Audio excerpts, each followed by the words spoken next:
할렐루야. 한 주간도 평안하셨습니까? 오늘 참 뜻깊은 날인데 또 다 함께하지 못해서 성가대도 텅 비어 있어서 참 안타깝습니다. 오늘 몇 달 동안 찬양대 열심히 연습했는데 임직식 때 축가를 부르려고 찬양을 하려고 했는데 찬양대도 오지 말라고 그래서 어저께 저녁에 녹음을 했어요. 녹음이 잘 됐는지는 모르겠는데 하여튼 녹음을 해서 이따가 3시에는 영상으로 보시는 분들은 똑같을 거예요. 성가대가 이렇게 언제 이렇게 많이 왔지? 근데 어저께 다 녹화한 겁니다. 하여튼 그렇게 예배를 드려야 되는 우리가 뭐 어쩔 수 없습니다. 지금 이 상황에서 오늘 생각보다 그래도 많이 오셔서 기쁘기도 하고 또 조금 떨리기도 하고 그러네요. 하여튼 감사합니다. 우리 잠시 한번 기도 한번 하겠습니다. 거룩하신 아버지 하나님, 주의 은혜를 감사합니다. 그래도 우리가 함께 같이 모여서 예배드릴 수 있는 것이 얼마나 기쁘고 감사한지요. 모이지 못하는 상황 속에서 영상으로 예배를 드리는 분들 동일한 은혜를 더하여 주시고 어느 곳에 있든지 주의 정한 시간, 주님의 정한 장소에서 하나님 앞에 온전히 예배드리는 우리들의 모습이 되게 하여 주시옵소서. 오늘 말씀을 통해서 우리에게 은혜 주시기를 간절히 기도하옵고 예수님의 이름으로 기도하옵나이다. 아멘. 예수님의 선택, 오늘 9번째 시간입니다. 예수님께서 공생애를 살아가는 동안 어떤 선택을 하셨고 그 선택 속에 담겨져 있는 예수님의 마음, 그것이 기독교의 본질이다라고 말씀을 드렸죠. 벌써 이제 9번째 시간, 다음 주면 마지막 10번째 시간이 됩니다. 오늘 본문의 이야기는 여러분 읽으시면서 이 이야기 잘 아는 이야기일 겁니다. 소위 말해서 성전 청결 사건이라고 이름 붙여진 그 사건이죠. 지난주에 예수님께서 예루살렘에 나귀를 타시고 입성을 하셨어요. 그리고 나서 제일 먼저 가신 곳이 예루살렘 성전입니다. 시기적으로도 이 시기가 어느 시기입니까? 6월절이에요. 6월절. 그래서 6월절에 기대하는 마음으로 예수님께서도 성전에 가서 주님 앞에 제사를 드리기 위해서 가셨는데 눈앞에 펼쳐진 광경은 전혀 다른 광경이 펼쳐지고 말았던 거예요. 여러분, 성전 앞에 어떤 모습이 있어야 됩니까? 정숙하고 거룩하고 경건한 무리들이 하나님 앞에 엎드려 자복하며 그런 모습이 펼쳐질 거라고 우리도 기대하고 그랬을 텐데 그 모습은 그렇지 않았다는 것이죠. 시장터같이 시끄럽고 소리 지르고 외치고 다투고 하는 너무나도 형편없는 모습이 눈앞에 펼쳐지고 있었던 것입니다. 오늘 성경에 보니까 매매하는 자들로 가득 찼다 이런 표현이 있어요. 매매하는 자들, 뭘 주고 사고 파는 거예요. 여러분, 성전 앞에서 뭘 이렇게 사고 파고 하는 일들이 있을까? 이 상황을 이해하기 위해서는 역사적인 배경을 조금 알아야 합니다. 우리가 알다시피 유대인들은 성인 남자들은 1년에 3차례 하나님의 거룩한 성전에 가서 제사를 드려야 돼요. 특별히 6월절은 당연히 가야 되는 절기 중에 절기인 것입니다. 근데 그냥 빈손으로 갑니까? 하나님 앞에 제사 드리러 갈 때 제물을 가지고 가야 되잖아요. 근데 그 제물을 자기 집에서부터 가지고 올 때는 괜찮았는데 포록이라고 하는 기간이 있었어요. 그래서 유대인들이 나라가 멸망을 해서 포로로 끌려가기도 하고 가나안 땅에 살지 못하고 이방 지역에 흩어져 살기도 했었습니다. 그래서 이제 유대 땅에 사는 사람들보다 흩어졌던 사람들이 굉장히 많이 나타나기 시작했어요. 자, 그들도 절기가 다가옵니다. 6월절인데 성전에 가야 될 텐데, 그리고 먼 곳에서부터 예루살렘 성전을 향해서 옵니다.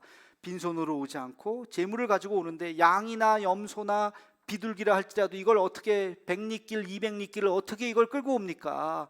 갖고 오다가 상처라도 나고 다치기도 하면 그 제물은 쓸 수도 없는 제물이 되죠. 그러니까 어떻게 와요? 그냥 빈손으로 와서 그 앞에서, 성전 앞에서 제사장들이 인증 KF94 딱 인증 마크 인증을 받은 그 제물을 사서 되게 편하잖아요, 그렇죠? 그걸 가지고 제물로 드리는 거예요. 굉장히 어떻게 보면 합리적이고 좋은데 문제가 있었어요. 그 가격이 말도 안 되는 가격이었던 거예요. 양 한 마리가 예를 들어서 뭐 10만 원 한다. 근데 그 앞에서 파는 인증받았다고 하는, 소위 제사장들의 인증을 받았다고 하는 흠없는 양 한 마리가 100만 원, 200만 원이에요. 이거 말이 됩니까? 당신 그러면 제사 지내지 마. 아니 제사는 지내야 되겠는데요. 그럼 이거 사. 너무 비싼데요. 내가 한 2만 원 깎아줄게. 이런 일들이 막 그 앞에서 펼쳐지고 있었다는 것이에요. 흥정하고, 그리고 사람들은 제사 자체, 제사의 의미에 대해서는 관심 없고 이걸 얼마를 팔까 한몫을 단단히 잡아야 되는데, 그 시장바닥과 같은 모습이 그 앞에서 펼쳐지고 있었던 것입니다. 또 한 가지 문제가 있었어요.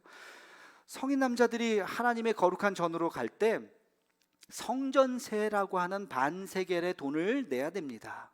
근데 이 반세겔을 낼 때 그냥 우리가 쓰고 있는 자기의 각자 나라에서 쓰던 그 돈을 가지고 내는 것이 아니라, 이것은 속된 돈이니까 하나님이 받지 않습니다. 거룩한 돈으로 바꾸어야 합니다 하고 성전에서 다시 환전을 해야 됩니다. 하나님 앞에 바칠 돈으로 다시 환전을 해야 돼요. 두로 산 은세겔로 반세겔을 다시 환전을 해야 되는데, 이게 또 환율이 제각각이에요. 그냥 막 특히 대목이네, 6월절이네, 사람들 몰려오는 거 봐라, 요거 한 5배 정도, 야 저쪽은 7배인데 난 8배 해야 되겠다. 제각기 막 그냥 이득을 남기는 거예요. 그래서 제사장을 찾아가서, 제사장님 이거 너무한 거 아닙니까? 그런데 아니, 하나님 앞에 드릴 건데 그 정도 해야지. 왜? 다 뒤에서 커넥션을 하고 있었거든요. 내가 커미션 얼마 줄게요. 이거 내 거 홍보해 주세요. 실제로 그 당시에 대제사장의 친족들이 그 시장을 다 장악하고 있었어요. 그러니까 완전히 거기는 난장판이죠. 여러분, 이 폭리를 취하는 이 모습, 거룩하고 엄숙하고 하나님만을 바라봐야 하는 그 성전의 모습이 인간의 욕심과 욕망과 짐승의 울음소리와 호객하는 소리로 가득 차고 넘쳤던 것입니다. 예수님이 아마 소문은 들었을 거예요. 예수님이 이렇대던데요. 에이, 눈으로 보니까 소위 말해서 눈이 뒤집혀지신 거예요. 이게 지금 뭐한 짓인가. 자, 여기서 이 장면을 우리가 한번 성경 속에서 다시 한번 읽어보도록 하겠습니다. 우리 15절 말씀입니다. 우리 함께 같이 읽겠습니다. 시작. 그들이 예루살렘에 들어가니라. 예수께서 성전에 들어가사 성전 안에서 매매하는 자들을 내쫓으시며 돈 바꾸는 자들의 상과 비둘기 파는 자들의 의자를 둘러 엎으시며. 복음서는 이것을 다 기록하고 있습니다. 여러분, 그 당시에 이 상황들, 여러분 머릿속에 상상을 하면서 읽으니까 더 체감이 되죠. 근데 성경이 이것을 성전 청결 사건이라고 그랬어요. 모르는 사람이 들으면 예수님하고 제자들하고 빗자루 들고 열심히 청소를 했나 보다, 이렇게 상상하기가 쉬워요. 정반대의 일이에요. 청소하는 게 아니라 성전을 다 뒤집어 엎으신 거예요. 근데 여러분, 그 모습을 상상해 보면 우리가 알고 있었던 예수님의 모습은 아니지 않습니까? 예수님의 트레이드 마크는 뭐예요? 나는 온유하고 겸손하니. 그렇죠? 예수님의 트레이드 마크는 온유하고 겸손하는 거예요. 아마 베드로가 딴짓거리 할 때, 부를 때, 야 베드로 빨리 이리 와라 너 막 그러면서, 아마 제 같았으면 그렇게 했을 것 같은데 예수님은 베드로야 이리 오라. 아마 예수님은 온유하고 겸손하시기 때문에 그게 예수님의 모습이었을 거예요. 우리가 생각할 때 이 모습을 봤을 때 예수님이 아이고 이러면 안 되는데 뒤돌아서서 주여 저들을 용서해 주옵소서. 이 모습이 예수님 모습이 아니었을까? 우리가 상상을 해보죠. 그러나 그렇지 않았어요. 예수님은 보시고, 오늘 말씀해 보세요. 다 내쫓았다. 매매하는 자들 일어나서 나가. 아마 다 내쫓으시면서 뭐하는 짓이냐고 하면서 다 상을 뒤집어 엎으시는 이 예수님의 모습을 우리가 볼 수가 있어요. 왜 그랬을까? 분노죠. 어떤 분노? 거룩한 분노. 여기서 우리 예수님의 행동을 통해서 볼 수 있는 것은 바로 공의입니다. 공의. 그래서 오늘의 말씀의 제목이 공의예요. 우리 그리스도인들은 공의에 대해서 생각해야 돼요. 하나님의 사랑만 생각하는 것이 아니라 하나님의 공의를 생각해야 되는 것입니다. 여러분, 공의가 뭘까요? 옳은 것과 옳지 않은 것을 구분하는 게 그게 공의라고 생각합니다. 근데 여러분들에게 제가 어떤 질문을 하고 무엇이 옳은 것입니까? 무엇이 옳지 않은 것입니까? 라고 이야기한다면 아마 다 제각각일 거예요. 그것에 대한 가치 기준은 사실 윤리와 도덕의 문제라고 생각한다면 이 공의를 풀 수가 없어요. 윤리와 도덕은 지역마다 다릅니다. 시대마다 다릅니다. 문화마다 다릅니다. 동양의 문화가 다르고 서양의 문화가 달라요. 동양의 도덕이 다르고 서양의 도덕이 다른 거예요. 그런 것을 이야기하는 것이 아니에요. 이 공의라고 하는 것은 하나님의 관점에서 옳은 것을 이야기하는 것입니다. 어려운 단어예요. 이 공의의 원래의 의미가 무엇인가를 알기 위해서는 히브리어에서 말하는 그 단어가 무엇인지를, 그 뜻을 우리가 한번 살펴볼 필요가 있습니다. 자, 히브리어에서는 이 공의를 뜻하는 단어가 두 가지가 나와요. 첫 번째는 체데크라고 하는 단어입니다. 체데크. 이게 공의예요. 공평 또는 정직, 이렇게 우리말로는 번역이 되어 있습니다만 원래의 이 뜻은, 체데크라고 하는 것은 기울어지지 않고 바로 섰다는 뜻이에요. 기울어져서는 안 된다는 거예요. 부족해서는 안 된다는 거예요. 다 끝까지 채우는 것입니다. 충만함의 의미가 바로 체덱이에요. 모자르면 체덱이 아니에요. 기울어졌으면 체덱이 아니에요. 체덱은 완전히 바로 서서 꽉 찬 상태를 체덱이라고 이야기하는 것입니다. 그것이 바로 공의인 것입니다. 자, 예수님께서 성전에 딱 와서 봤는데 예수님께서 느끼신 그 장면은 이것은 성전이 아니다라는 것입니다. 이것은 변질되어 있다, 기울어져 있다. 여러분, 예수님께서 생각하셨던 성전의 모습이 무엇이었는가? 우리 함께 17절 말씀을 같이 읽겠습니다. 시작. 이에 가르쳐 이르시되 기록된 바 내 집은 만민이 기도하는 집이라 칭함을 받으리라고 하지 아니하였느냐? 너희는 강도의 소굴을 만들었도다 하시매. 예수님께서 생각하셨던 하나님의 성전의 이미지는 뭐예요? 모든 사람들이 기도하는 장소라는 거예요. 기도라고 하는 것은 뭡니까? 하나님을 만나는 장소예요. 내 마음의 답답함, 안타까움, 슬픔, 이 마음들을 하나님 앞에 내려놓으면서 주님, 하나님의 위로가 있게 해 주옵소서. 하나님께서 임재하시는 장소, 하나님을 만나는 장소가 성전인 것입니다. 근데 거기는 하나님은 온데간데 없어요. 이거 얼마 내가 당신 지난번에도 와서 나 단골이니까 싸게 해줄게. 아유, 여기서 싸요? 아유, 저쪽이 더 싼데. 뭐 하자는 거예요? 성전에 와서 돈 받고 인간의 욕망만이 가득 찬 곳으로 완전히 바뀌어져 있는 모습을 보면서 너희가 강도의 소굴을 만들었도다. 여러분, 강도가 뭐예요? 남의 것을 뺏는 게 강도죠. 폭력을 통해서 뺏는 게 강도죠. 지금 강도와 같은 짓을 하고 있다고 이야기하고 계시는 거예요. 이것은 성전답지 못하다는 거예요. 그래서 예수님께서 이것은 공의가 이루어지지 않았기 때문에 바로 세워야 된다고 말씀을 하셨던 것입니다. 제가 이 체데크라고 하는 단어를 묵상하다가 떠오르는 단어가 있었어요. 그것이 바로 답다라는 말이에요. 답다. 무엇답다. 우리가 성전이 성전다운 것, 오늘말로 표현하면 뭐예요? 교회가 교회다운 것. 이것이 바로 체데크입니다. 우리 그런 찬양 많이 하죠. 교회를 교회되게, 예배를 예배되게 우릴 사용하소서. 많이 불렀죠. 저도 참 좋아하는 찬양이, 가사가 참 멋지지 않아요? 교회를 교회되게, 예배를 예배되게, 이 된다, 그거 답다라는 것이 바로 이 체데크를 완성한다는 그런 의미입니다. 여러분 생각해 보세요. 예배가 예배답지 않는 예배가 뭘까요? 여러분, 예배가 예배답지 않는 예배는 준비하는 사람도 엉망이요, 예배 드리는 사람도 부산스럽고, 말씀에 집중하지 않고. 여러분, 하나님의 말씀에 집중하면 말씀 듣는 순간 내 마음속에 어마어마한 뜨거운 울림이 있어야 돼요.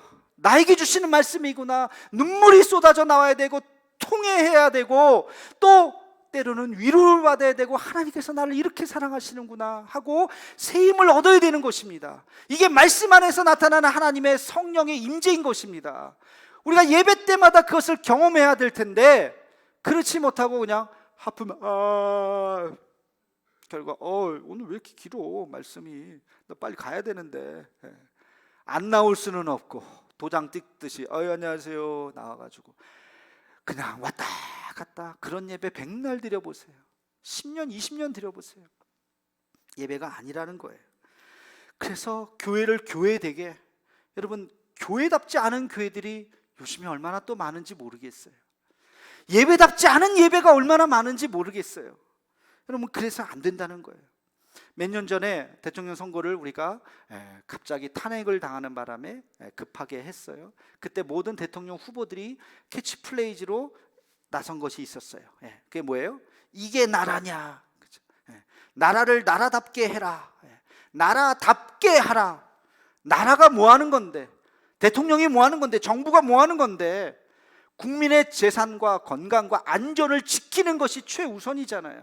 그런 일을 못했다는 거예요. 그러니까 탄핵되어야 되고, 나는 그렇게 하겠습니다 하고 모든 후보들이 그렇게 하면서 나라를 나라답게 하겠습니다, 그렇게 이야기를 했지요. 여러분, 그 말씀 우리가 잘 생각해 봐야 돼요. 하나님께서 원하시는 것도 교회는 교회다워야 되는 것입니다. 성도는 성도다워야 되는 것입니다. 목사는 목사다워야 되고, 장로는 장로다워야 되고, 오늘 임직 받으시는 분들, 임직자들은 직분을 맡은, 하나님 앞에 직분을 맡은 자답게 신앙생활을 해야 되는 것입니다. 여러분, 학생이 학생답다는 게 뭐예요? 학생은 뭘 해야 돼요? 공부해야 되잖아요. 학생이 놀러 다니고 공부도 안 하고 수업도 땡땡이 치고 막 그렇게 하면 그게 학생이에요? 겉모습만 학생이지 학생이 아니잖아요. 직장인이 직장인답다는 건 뭐예요? 자기가 주어진 일을 열심히 최선을 다해서 거짓없이 성실하게 그 일을 잘 감당하는 게 좋은 직장인이고, 그것이 직장인답다는 것이죠. 우리 신앙인도 마찬가지입니다. 그리고 교회도 마찬가지. 여러분, 교회가 교회답다는 것이 뭡니까? 전통적으로 교회는 5가지 역할을 해야 돼요. 제가 늘 강조하죠. 교회가 뭘 하는 데가 교회예요? 첫째는 온전한 예배를 드리는 것이죠. 교회에서 예배가 사라진다? 예배가 없다? 그럼 교회가 아니죠. 우리가 왜 모여요? 예배 드리려고 모이는 거예요. 우리 모일 때마다 하나님 앞에 크던 작던 우리가 하나님 앞에 기도하며 예배를 드리는 것이, 그것이 교회인 것입니다. 또 하나님의 말씀을 배우는 것이 교회예요. 성경 말씀에 담겨져 있는 것이 오늘날 어떤 의미가 있는지를 우리가 배우는 것이 교회죠. 또 성도 간의 믿음의 교제가 있어야죠. 서로 대면하는 것이 아니라 시간이 지나면서 한 분 한 분 알아가면서 함께 교제하고 밥을 먹고 차를 마시고 서로를 위해서 눈물 흘려주고 기도해주는 믿음의 교제가 있는 것이 교회죠. 또 우리가 이웃을 향해서 봉사하고 섬기는 것이죠. 우리끼리 잘 사는 것이 아니라, 우리 빨간 양말 크리스마스 때 왜 해요? 김장김치 왜 나눠줘요? 아무도 모르는 사람들, 지나가는 사람, 지나가는 사람 주는 건 아닙니다만, 그런 사람들 왜 나눠줘요? 교회가 마땅히 해야 할 일입니다. 교회가 이웃을 위해서 섬겨야 되는 것이 주님의 명령이기 때문에 디아코니아를 우리는 실현해야 되는 것입니다. 그게 교회예요. 그리고 마지막으로 뭐 합니까? 복음 전파해야죠. 선교적 사명을 감당해야죠. 이웃에게 전하고 세계에 흩어진 선교사님들을 돕고, 그러면서 세계 선교를 하는 것이 교회가 해야 될 역할이죠. 이 5가지를 잘 감당하는 것이, 그게 교회가 교회다운 것입니다. 이런 것들을 안 하면 더 이상 그것은 교회가 아닌 것이에요. 우리 대도교회는 하나님께서 맡겨주신 이 교회의 사명을 온전히 감당하며 참 교회다운 교회로 세워주기를 주님의 이름으로 축원합니다. 두 번째, 공의라고 하는 히브리어의 단어가 한 가지 또 있습니다. 첫 번째는 체데크라고 하는 단어고요. 두 번째는 미슈파트라고 하는 단어예요. 미슈파트. 이것은 재판 용어예요. 그러니까 법정인 용어예요. 법정인 용어에서 틀린 것을 당신이 잘못됐다라고 하는 것을 바로 잡는다라고 할 때 미슈파트라고 하는 단어를 사용합니다. 무너졌던 것들을 다시 세우고 삐뚤어진 것들을 다시 세우는 것, 비정상의 것을 정상으로 돌려놓는 것, 그것이 바로 미슈파트라고 하는 거예요. 이 미슈파트에 어울리는 한국 단어가 하나 있어요. 그게 바로 회복입니다. 회복이라고 하는 것은 정상이 아닌 상태. 여러분, 우리가 빨리 몸 회복하세요 그러죠. 아프거나 힘들거나 그러면 빨리 회복하세요, 다시 정상으로 건강해지라는 거예요. 이게 회복이죠. 이게 바로 미슈파트예요. 이게 바로 공의입니다. 불의는 정상이 넘어진 거예요. 허물어진 거예요. 그것을 다시 정상으로 돌려놓는 것이, 그게 미슈파트인 것입니다. 그런 의미에서 여러분, 십자가는 하나님의 사랑이지만 동시에 하나님의 공의입니다. 십자가가 왜 하나님의 공의일까? 하나님과의 우리의 관계가 삐뚤어진 거예요. 원래는 하나님과의 우리의 관계는 너무나도 좋아야 돼요. 당연히. 왜? 하나님 우리 아버지시고. 여러분, 부모와 자식이 관계가 좋은 게 정상이에요? 안 좋은 게 정상이에요? 대답해 보세요. 좋은 게 정상이에요? 안 좋은 게 정상이에요? 좋아야죠. 언제 얘기해도 아유 아들아 잘 지냈니? 아유 딸아 잘 있었어? 아유 그럼요 아버지 건강하시죠? 그런 게 참 좋은 건데 말을 못해. 부부간에도 막 눈치 봐. 이게 정상이 아닌 거, 뭔가 지금 잘못된 거야. 그러면 안 돼. 하나님과 우리과의 관계도 너무너무 관계가 좋은 거야. 하나님 우리 너무너무 사랑하시고 우리도 하나님 하면서 막 주의 품에 안기고 이게 정상인데 어느 날 이게 깨져버렸어요. 우리는 하나님 부끄러워서 쳐다보지도 못하고 하나님도 우리에게 오고 싶지만 오지 못해요. 왜? 관계가 깨어져 버렸어요. 뭐 때문에? 죄 때문에. 죄가 가운데 있어서 우리는 하나님을 죄 때문에 부끄러워서 보지 못하고 하나님도 우리에게 오고 싶으나 죄가 있어서 우리에게 다가오지 못하는 거예요. 이 관계가 깨어진 거예요. 이것을 다시 회복시키기 위해서 누가 오셨어요?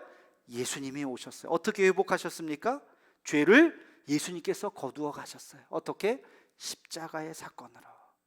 십자가로 예수님께서 대신 우리의 모든 죄를 짊어지심으로 하나님과 우리 사이에 어긋났었던 이 죄를 다 끌어안으셔서 이제 예수님 안에서 우리는 다시 관계가 회복되는 것입니다. 이게 미슈파트라고요. 이게 하나님의 공의라고요. 하나님의 공의가 십자가를 통해서 이루어지게 된 것입니다. 예수님께서 성전을 보시면서 똑같은 마음을 가지신 거예요. 성전은 기도하는 곳이고 하나님 앞에 나아가는 것이고 하나님의 임재가 있는 곳이고 주님을 경험하는 곳이 성전인데 지금 뭐 하고 있는 것들이냐? 인간의 욕심과 욕망으로 가득 찬 이 모습을 보면서 이것은 미슈파트가 아니다. 이것을 다시 바로 잡아야 된다. 하나님의 공의를 선포하셨던 것입니다. 여러분, 왜? 그 안에 누가 있었어요? 그걸 누가 주도했다고요? 제사장들만 그렇습니까? 바리새인들이, 신앙인이 아닌 종교인들이 그 안에서 타락한 종교인들이 그것을 장악하고 있었기 때문에 성전이 왜곡되고 있었던 거예요. 20세기 위대한 설교가라고 알려진 A.W. 토저라고 하는 분이 있어요. 이분이 이런 말을 남겼습니다. 교회 안에는 신앙인과 종교인이 지금도 있다는 겁니다. 예수님 시대도 있었어요. 겉으로는 너무너무 경건한 척하는 바리새인들, 그러나 예수님이 보실 때는 그들이 온전한 하나님의 자녀가 아니었던 것이죠. 소위 말해서 타락한 종교인이었던 것이죠. 오늘날에 있다는 거예요. 그러면서 그는 10가지를 이야기했어요. 제가 간단하게 한 8가지만 정리를 했습니다. 토저가 뭐라고 이야기했느냐? 신앙인은 성령과 진리로 예배를 드리지만 종교인은 방청만 할 뿐이다. 방청은 뭐야? 아까 제가 얘기했죠. 구경꾼이에요. 구경꾼. 기도합시다. 그런데 옆에 사람 보고 핸드폰 만지작대고 방청꾼 구경하는 거야. 구경하는 거. 처음 교회 오면 그러실 수 있어요. 낯설고 어색하고 아직 신앙인이 아니니까. 그러나 여전히 집사인데 세례도 받았는데 아니 권사인데 그러면서 여전히 방청객으로 앉아있는 분들, 그러면 안 된다는 것입니다. 두 번째, 신앙인은 자신을 회개하지만 종교인은 다른 사람을 항상 비판한다. 자기 자신에 대해서 말씀을 적용하고 나에게 주신 말씀이네. 주여 나를 용서해 주옵소서. 나는 죄인입니다. 늘 그렇게 기도하는 자가 신앙인인데 반면 종교인들은 다른 사람을 비판한다는 거예요. 아유 저 사람, 아유 저 사람. 세 번째는 신앙인은 점차 인격이 깊어지지만 종교인은 자기의 성깔만 더욱 깊어질 뿐이다. 인격이 깊어지죠. 5년, 10년, 20년 믿으면 예수님을 닮아가는 거예요. 온유하고 겸손하게. 제가 월상 예배 때 뭐라 그랬습니까? 우리는 하나님의 자녀잖아요. 자녀는 부모를 닮는 거라 그랬잖아요. 그렇죠? 나도 모르게 닮는 게 자녀죠. 우리가 정말로 거룩한 성령을 받았다면 신앙생활 하다 보면 나도 모르게 닮아져요. 예수님 그 인격에 나도 모르게 닮아지는 거예요. 왜? 거룩한 성령이 내 안에 있기 때문에. 그런데 종교인은 성깔만 있는 거예요. 그렇게 하는 거 아니야. 종교 생활은 너무 빠삭하게 잘 알거든요. 그러니까 지적하고 당신 왜 그래 하면서 아유 아직도 아무것도 모르면서 그래 그러면서 성깔 내는 거죠. 네 번째, 신앙인은 주님의 뜻을 구하지만 종교인은 자신의 뜻을 추구한다. 우리의 뜻이 뭡니까? 하나님의 뜻이 내 뜻이 되어야 되죠. 근데 내 뜻이 하나님의 뜻인 것처럼 착각하고 왜곡하는 모습, 종교인들의 모습이라는 거예요. 여러분, 여러분의 뜻을 관철시킵니까? 아니면 하나님의 뜻이 무엇인지를 바라보십니까? 이게 신앙인과 종교인의 차이라는 겁니다. 다섯 번째, 신앙인은 자신의 연약함을 자랑하지만 종교인은 자신의 강함을 자랑한다. 신앙인은 나의 연약함, 나의 부끄러움, 나의 부족함, 그것을 고백하는 거예요. 아유, 내가 부족해요. 제가 실수했어요. 그래서 사과하고 그래서 용서를 구하는 그런 모습이 있죠. 그러나 종교인은 그렇지 않아요. 자기를 자랑하고 자기의 강함을 얘기하고 틀려도 인정하지 않아요. 머리 숙이지 않아요. 당신이 틀린 거야. 그렇게 하는 사람들이 종교인이다. 여섯 번째, 신앙인은 주님의 영광을 드러내지만 종교인은 자신의 영광을 드러낸다. 하나님의 영광, 나는 무익한 종입니다. 나는 사라지고 내 영광은 없는 거예요. 오직 주의 영광만을. 우리 은퇴하시는 분들 정말 수고하고 애썼어요. 그러나 봤지? 나 이 정도지? 이게 아니라 무익한 종은 그저 사용해 주셔서 감사합니다. 여기까지 나를 불러주셔서 감사합니다 하는 마음이 진정한 신앙인의 모습이라는 거예요. 나의 영광을 드러내는 것이 아니라. 일곱 번째, 신앙인은 사람을 치유하지만 종교인은 사람을 정죄한다. 그리고 마지막 여덟 번째, 신앙인은 영적인 설렘이 있지만 종교인은 영적인 메마름이 있다. 여러분, 영적인 설렘이 있습니까? 어저께 제가 밤 늦게 문자를 보냈어요. 저녁에 저도 뭐 정신없이 준비하고 그러다가 문자 보낼 타이밍을 저도 깜빡 놓쳤어요. 그래서 아이고 8시 안에는 보내야 되는데 그러다가 10시 넘어서 생각이 난 거예요. 그래서 어떻게 할까 그러다가 그래도 보내야지. 그래서 그죠, 늦게 받으셨죠? 10시 넘어서 보냈는데 보내자마자 바로 한 분이 답장을 보내셨어요. 그러면서 내일 주시는 말씀을 기대합니다. 제가 그 말씀 딱 그 문자를 보고 얼마나 제 마음속이 기뻤겠어요. 그죠? 아, 내일 예배를 이분 기대하고 있는 분이 계시구나. 그죠? 뭐 다들 많이 기대하셨을 텐데 어쨌든 그분은 표현을 하신 거예요. 그래, 내일 여러분 말씀 예배 때 기대가 되십니까? 예배 나올 때 말씀을 기대하십니까? 이것은 신앙인이에요. 우리의 영적인 설레임이 있어야 돼. 주님 앞에 나올 때 그런 영적인 설레임이 있어야 돼요. 근데 그게 아니라 영적인 메마름, 예배 또 똑같이 또 하지 아유, 내일 영상이라니까 나중에 저녁 때쯤 해서 한번 보지 그런 마음, 설레임이 없는 마음, 종교인의 모습이라는 것입니다. 여러분, 지금 말씀드렸던 이 종교인의 전형적인 사람들이 있었죠. 누구예요? 바리새인들. 바리새인들은 남을 정죄했습니다. 자신의 의로움을 드러냈습니다. 자신의 신분을 자랑했어요. 나는 바리새인이야. 어디서 함부로, 그러면서 죄인들을 멀리했어요. 죄인들이 어디 가까이, 저리 가.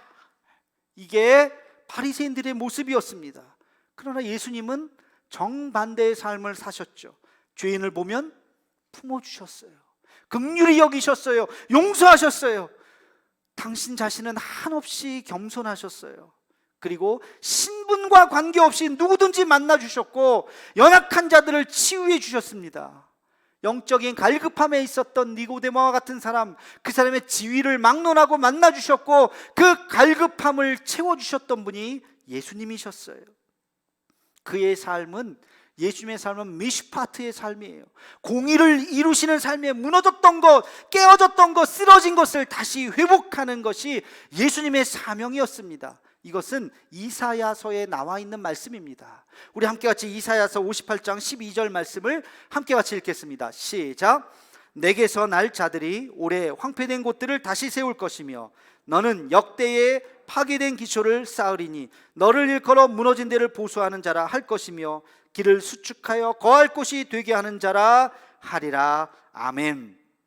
내게서 날 자들이 오래 황폐된 곳들을 다시 세울 것이다. 무너졌던 것들을 다시 수축할 것이다.